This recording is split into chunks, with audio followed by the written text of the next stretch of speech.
31শে জুলাই শুক্রদেব রাশি পরিবর্তন করছে। জলতত্ত্ব রাশি কর্কট রাশিকে ছেড়ে প্রবেশ করবে অগ্নিতত্ত্ব রাশি সিংহ রাশিতে এবং এখানে 24শে আগস্ট পর্যন্ত থাকবে। তারপরে আবার রাশি পরিবর্তন করবে। শুক্রদেবের এই পরিবর্তনে বুধের সাথে লক্ষ্মীনারায়ণ যোগ তৈরি হবে এবং শুক্রদেবের সাথে দেবগুরু বৃহস্পতির কেন্দ্রের সম্পর্ক হবে। তার সাথে শুক্রদেবের উপর শনিদেবের বক্রদৃষ্টি পড়বে। শুক্রদেবের এই পরিবর্তনে সিংহ রাশির উপর কী প্রভাব পড়বে আজকে এই বিষয়ে বিশেষ আলোচনা করব। বর্তমানে যাদের শুক্রের দশা কিংবা শুক্রের অন্তর্দশা চলছে তাদের জন্য আজকের আলোচনাটি গুরুত্বপূর্ণ।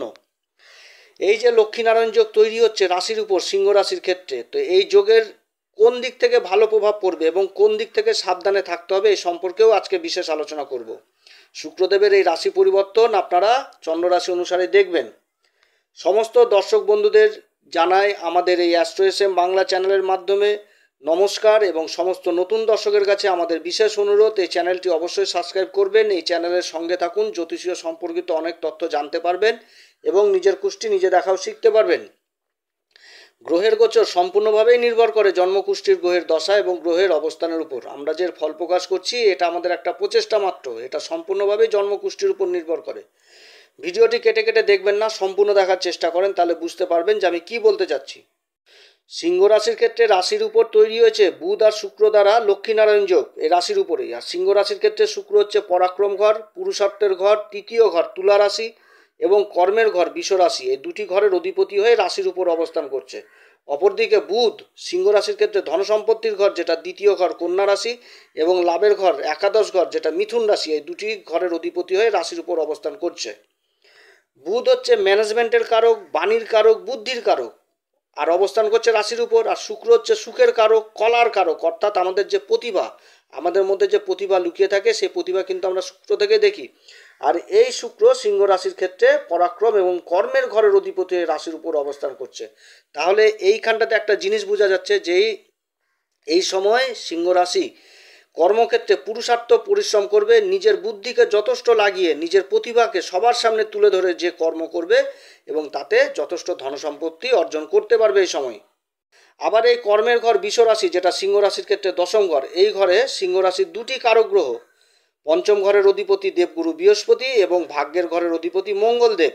এই দেবগুরু বৃহস্পতি আর মঙ্গলদেব এই কর্মের ঘরে জুটিতে তৈরি হয়েছে মহাধনী রাজ্য। অর্থাৎ কর্ম আপনার জীবনে যথেষ্ট থাকবে এবং পুরুষার্থ আপনাকে করতে হবে। আপনার প্রতিভাকে দিয়ে পুরুষত্ব করবেন এবং পুরুষত্বর মধ্যে নিজের বুদ্ধিকে কাজে লাগিয়ে নিজের ম্যানেজমেন্টের ক্ষমতাকে কাজে লাগিয়ে কর্ম করবেন, তাতে যথেষ্ট ইনকাম বৃদ্ধি পাবে এবং সেভিংস জিনিসটা আপনি করতে পারবেন। শুক্রদেব তার এই রাশি পরিবর্তন 3টি নক্ষত্রের উপর তার এই গোচর সম্পূর্ণ করবে। মঘা নক্ষত্র কেতুর নক্ষত্র, পূর্বা ফাল্গুনী নক্ষত্র নিজের নক্ষত্র, উত্তরা ফাল্গুনী নক্ষত্র রাশির অধিপতি সূর্যদেবেরই নক্ষত্র, এই 3টি নক্ষত্রে তার গোচর সম্পন্ন করবে এবং এই গোচরে শনিদেবের আবার বক্রদৃষ্টি পড়বে। আর শনিদেব বর্তমানে দেবগুরু বৃহস্পতির নক্ষত্র পূর্বা ভাদ্রপদে বক্রী অবস্থায় রয়েছে। সিংহ রাশির ক্ষেত্রে দেবগুরু বৃহস্পতি এবং মঙ্গল দুটি হচ্ছে কারক গ্রহ এবং কর্মের ঘরে যে অবস্থান করেছে তৈরি হয়েছে দেবগুরু বৃহস্পতি এবং মঙ্গলের গোচরে মহাধনী রাজ্য। আর এই দেবগুরুর সাথেই শুক্রদেবের কেন্দ্রের যেরকম সম্পর্ক হয়েছে আবার বক্র শনিরও কেন্দ্রের সম্পর্ক হয়ে গেছে। অর্থাৎ শুক্র এবং বুধের দ্বারা যে তৈরি হয়েছে শক্তিশালী লক্ষ্মীনারায়ণ যোগ, এর যথেষ্ট সুফল সিংহ রাশি এ সময় পাবে। শনিদেব সপ্তম ঘরে অবস্থান করছে বক্রী অবস্থায় এবং দেবগুরুর সাথে কেন্দ্রের সম্পর্ক হয়েছে। আর দেবগুরু বৃহস্পতি কারক গ্রহ। এ সময় ব্যবসা বাণিজ্য যথেষ্ট ভালো চলবে, তবে ব্যবসা বাণিজ্যে একটা ধীরগতি আসলেও লাভ যথেষ্ট হবে। কিন্তু রাহুর যে অবস্থান সিংহ রাশির ক্ষেত্রে সেটা কিন্তু কোনো রকমভাবে ভালো অবস্থান না সিংহ রাশির জন্য। শনি সপ্তম ঘরে অবস্থান করছে, শনির দৃষ্টি রাশির উপর পড়ছে, আর রাহু অষ্টম ঘরে অবস্থান করছে। ব্যবসা বাণিজ্যের দিক থেকে ভালো হলেও যেহেতু রাশির উপর শনির দৃষ্টি পড়ছে আর রাহু অষ্টম ঘরে বসেছে আর শনি রাহু দুটিই পাপ গ্রহ, এরা যতই ভালো অবস্থায় থাকুক এদের কিন্তু পাপ প্রভাব থাকবেই, কিছু না কিছু পাপ প্রভাব ফেলবেই। এই সময়কালে শরীর স্বাস্থ্যের উপর যথেষ্ট খেয়াল রাখতে হবে, রাস্তাঘাট চলাফেরা যথেষ্ট সাবধানে করতে হবে এবং কারোর সাথে বাকবিতণ্ডায় জড়িত হওয়া যাবে না, চট করে মাথা গরম করা যাবে না। এই সময়কালে যথেষ্ট সাবধানতা এই সমস্ত দিকে রাখতে হবে। এই সময়কালে নিজের কাজ যতক্ষণ পর্যন্ত সাকসেস হবে না ততক্ষণ পর্যন্ত কাউকে বিশ্বাস করা যাবে না। টাকা পয়সার ব্যাপারে তো কাউকেই না, চট করে বিশ্বাস করা যাবে না। কোনো কাজ করতে গেলে অথরাইজ কিংবা কাগজপত্র সই সাবুত করেই করতে হবে, না তো কিন্তু হিতে থেকে বিপরীত হবে। 31শে জুলাই শুক্রদেব প্রবেশ করবে মঘা নক্ষত্রে, যার অধিপতি কেতু। কেতু বর্তমানে অবস্থান করছে বুধের রাশি কন্যা রাশিতে। বুধ আবার রাশির উপরে শুক্রদেবের সাথে জুতি তৈরি করেছে, লক্ষ্মীনারায়ণ যোগ। বুধ হচ্ছে লাভের ঘরের অধিপতি। আবার বুধ কিন্তু কন্যা রাশি, যেটা দ্বিতীয় ঘর, ধনসম্পত্তির ঘরের অধিপতি। আর কেতু বর্তমানে এই বুধের রাশিতে অবস্থান করছে। আবার বুধ আর শুক্র দুজনেই একত্রিত কেতুর নক্ষত্রে অবস্থান করছে। আবার বুধ 5ই আগস্ট এই কেতুর নক্ষত্রে কিন্তু বক্রি হয়ে যাবে। আবার কেতু বর্তমানে চন্দ্রদেবের নক্ষত্র হস্তাতে অবস্থান করছে। আবার দেবগুরু বৃহস্পতি রোহিণী নক্ষত্র অবস্থান করছে চন্দ্রদেবের নক্ষত্রে। আবার দেবগুরু বৃহস্পতির পঞ্চম দৃষ্টি আবার এই কেতুর উপর পড়ছে। তাহলে কেতু যথেষ্ট শুভ হয়ে গেছে দেবগুরু বৃহস্পতির দৃষ্টি পড়ার দরুন। অর্থাৎ এই সময়কালে কেতু দ্বারা সম্পূর্ণ ভালো প্রভাবগুলি দেখতে পাবে সিংহ রাশি। এই সময়কালে যারা ওকালতির কাজ করছেন, যারা অ্যাডভাইজারের কাজ করছেন, যারা চার্টার অ্যাকাউন্টেন্ট, যারা সেলসের কাজে যুক্ত রয়েছেন, যারা মিডিয়ার কাজে যুক্ত রয়েছেন, আবার যারা চাকরিজীবী, যারা বেসরকারিও কাজে যুক্ত রয়েছেন, তাদের কিন্তু এই সময় বেতন বৃদ্ধির যোগ রয়েছে। ব্যবসা বাণিজ্যে যারা জড়িত রয়েছেন, তাদের ব্যবসা বাণিজ্য যথেষ্ট ভালো চলবে, ইনকাম যথেষ্ট ভালো পাবে এই সময়ে। আবার যারা শেয়ার মার্কেটে লং টার্ম ইনভেস্ট করেছেন, তাদের জন্য যথেষ্ট ভালো সময়। মোট কথা, কেতুর নক্ষত্রে অবস্থানগত এই শুক্র আর বুধ যথেষ্ট ভালো ফলই দিবে সিংহ রাশিকে। এরপরে 11ই আগস্ট শুক্র প্রবেশ করবে নিজের নক্ষত্র পূর্বা ফাল্গুনী। পূর্বা ফাল্গুনী নক্ষত্র হচ্ছে ঐশ্বর্যের কারক। এই নক্ষত্র জ্যোতিষশাস্ত্র মতে এই নক্ষত্রের মধ্যে আকর্ষণ ক্ষমতা প্রবল। এই নক্ষত্রের জাতক কিংবা জাতিকারা ভিড়ের মধ্যে থাকলেও সেই ভিড়কে নিজের দিকে আকর্ষণ করার ক্ষমতা রাখে। অর্থাৎ এদের মধ্যে একটা পরিচালনা করার ক্ষমতা খুব প্রবল থাকে। আর শুক্রদেব তার এই নিজের নক্ষত্রে এবার গোচর করবে। এই গোচর যথেষ্ট ভালো ফল দিবে সিংহ রাশির ক্ষেত্রে।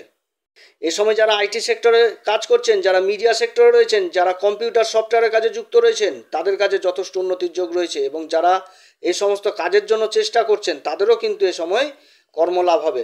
যারা সিনেমা জগতের সাথে জড়িত রয়েছেন, যারা সোশ্যাল মিডিয়ার সাথে জড়িত রয়েছেন, তাদের কাজেও যথেষ্ট উন্নতির যোগ। আবার যারা যে কোনো কলা বিভাগের সাথে জড়িত, যেমন সঙ্গীত কলা, চিত্রকলা, নৃত্যকলা, এই সমস্ত ইনস্টিটিউটের সাথে যারা জড়িত রয়েছেন, তাদের কাজেও যথেষ্ট ভালো এই সময় মান, পদ, প্রতিষ্ঠা যথেষ্ট ভালো লাভ করবে। আবার যারা কসমেটিকের ব্যবসার সাথে জড়িত রয়েছেন, যারা ফ্যাশন ডিজাইনের সাথে জড়িত রয়েছেন, যারা বিউটিশিয়ান, তাদের কাছেও যথেষ্ট উন্নতির যোগ রয়েছে। যারা ব্যাংকিং সেক্টরে রয়েছেন, তাদের জন্য বিশেষ ভালো সময় এই সময়। যারা ব্যাংকের কাজে কর্মরত, তাদের জন্য যথেষ্ট ভালো সময়। এবং ব্যাংকের কাজে যারা কর্মলাভের চেষ্টা করছেন, তাদেরও এই সময় কর্মলাভ হবে। যারা সরকারি কর্মচারী, তাদের বেতন বৃদ্ধি এবং ট্রান্সফারের যোগ রয়েছে এই সময়। এরপরে 22শে আগস্ট শুক্রদেব প্রবেশ করবে সূর্যদেবের নক্ষত্র উত্তরা ফাল্গুনীতে। রাশির অধিপতির নক্ষত্রে গোচর করবে শুক্রদেব। এই সময় সিংহ রাশির ক্ষেত্রে সরকারের পক্ষ থেকে যে থেমে থাকা কাজগুলো, সেই থেমে থাকা কাজগুলো গতি লাভ করবে। এবং এই সময়কালে কর্মক্ষেত্রে বড় দায়িত্ব এবং পদ পাওয়ার সম্ভাবনা থাকছে। তবে যে সমস্ত কাজ করবে, কাজ হবে সিংহ রাশির যথেষ্ট ভালো হবে। তবে বিশেষ করে খেয়াল রাখতে হবে যে কাগজপত্র যদি সঠিক না থাকে, কোনো কাজে এগোনো উচিত না। কারণ শনিদেব বক্রী অবস্থায় রয়েছে, তার দৃষ্টি রাশির উপর পড়ছে এবং রাহু গোচর করছে আবার অষ্টম ঘরে। এই সময়কালে শত্রুরা কিন্তু আপনার পিছনে যথেষ্ট লাগবে এবং আপনি হেরে যাবেন সেটাও না, আপনি কিন্তু শত্রুদের উপর বিজয় হবেন। কিন্তু শত্রুরা আপনাকে যথাসাধ্য চেষ্টা করবে সবসময় বিরক্ত করার বা ডিস্টার্ব করার। এই সময় শনি যেহেতু সপ্তম ঘরে অবস্থান করছে, আর শনি পাপ গ্রহ, এই সময়কালে সংসারের আবহাওয়া অতটা ভালো থাকবে না। জীবনসাথীর সাথে বা পার্টনারশিপে যারা ব্যবসা করছেন, তাদের মধ্যে মনোমালিন্য হওয়ার সম্ভাবনা থাকছে। কিন্তু লাভ যথেষ্ট থাকবে, কিন্তু মনোমালিন্য থাকবে এই সময়কালে কোনো রকমভাবে কারোর দায়িত্ব নিতে যাবেন না এবং নিজের গাড়ি ঘোড়া, নিজের সুখের জিনিস কাউকে বিনা অথরাইজে দিতে যাবেন না। কেউ এসে বলল, দাদা বাইকের চাবিটা একটু দিন, ঘুরে আসি, এই রকম ভুল কোনো রকমভাবে করবেন না। কারণ অষ্টম ঘরে রাহু বসে আছে। এই সমস্ত ভুল করলে প্রশাসনের দিক থেকে আপনাকে কিন্তু খেসারত দিতে হবে এই সময়। তবে শুক্রদেবের যে এই যে গোচরটা, আর সূর্যের নক্ষত্রে উত্তরা ফাল্গুনীতে যে গোচরটা হবে, এই সময়কালে একটা ভালো জিনিস হবে কি, যারা বড় বড় কন্ট্রাক্টর রয়েছেন, যারা ঠিকাদারির কাজ করছেন, তাদের কিন্তু সরকারের পক্ষ থেকে বড় টেন্ডার পাওয়ার সম্ভাবনা থাকছে।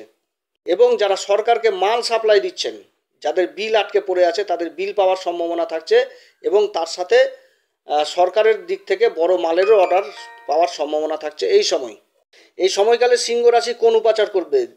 সিংহ রাশির ক্ষেত্রে যেহেতু বক্রী শনির দৃষ্টি রাশির উপর পড়ছে এবং রাহু অষ্টম ঘরে অবস্থান করছে, এই সময়কালে আপনারা প্রত্যেকদিন হনুমান চল্লিশা প্রত্যেকদিন পাঠ করবেন। হনুমান চল্লিশা পাঠ করার আগে শ্রী রাম সীতার প্রণাম মন্ত্র অবশ্যই করবেন। এবং রাশির উপর যেহেতু এই লক্ষ্মীনারায়ণ যোগ তৈরি হয়েছে, তো এই যোগের সুফলে বৃদ্ধি করতে হলে বুধবার এবং শুক্রবার করে ভগবতী মাকে লাল পুষ্প অর্পণ করবেন। আমাদের জ্যোতিষশাস্ত্র এই লক্ষ্মীনারায়ণ যোগকে খুব পবিত্র যোগ। বুধকে আমাদের জ্যোতিষশাস্ত্র বিষ্ণুর সংজ্ঞা দিয়েছে, নারায়ণের সংজ্ঞা দিয়েছে, এবং শুক্রকে দিয়েছে মা লক্ষ্মীর সংজ্ঞা। আবার লাল কিতাব এই বুধ আর শুক্রের জুতিটাকে বলছে দুই দেবীর সমাগম, খুব পবিত্র জুতি। এই যোগের সুফল পেতে হলে এই সময়কালে আপনারা গোমাতাকে সবুজ খাবার খেতে দিবেন, সবুজ চারা হোক বা সবুজ জাতীয় খাবার, তাহলে বুধেরও কাজ করবে এবং শুক্রেরও কাজ করবে। তার সাথে 7 বছরের নিচের কন্যাদের যথেষ্ট স্নেহ ভালোবাসবেন, প্রয়োজন পড়লে তাদের পা ছুঁয়ে আশীর্বাদ নেবেন, তাতেও কিন্তু বুধ যথেষ্ট ভালো হয়। মোট কথা সিংহ রাশির ক্ষেত্রে যে রাশির উপর তৈরি হচ্ছে লক্ষ্মীনারায়ণ যোগ যথেষ্ট ভালো হচ্ছে এবং ভালো ফল দিবে এই সময়। অতএব প্রিয় দর্শক বন্ধুরা, আজকে এতটুকুই। যদি আমার এই পরামর্শ সত্যি কার্যকরী মনে হয় তাহলে আমাদের এই চ্যানেল অ্যাস্ট্রো এস এম বাংলাকে অবশ্যই সাবস্ক্রাইব করবেন, পাশে থাকা বেল আইকনটি প্রেস করবেন, তাতে আমাদের সমস্ত ভিডিও আপনাদের কাছে সহজে পৌঁছে যাবে। আপনারা সবাই ভালো থাকেন, ঈশ্বর আপনাদের সবার মঙ্গল করুক। নমস্কার, ধন্যবাদ।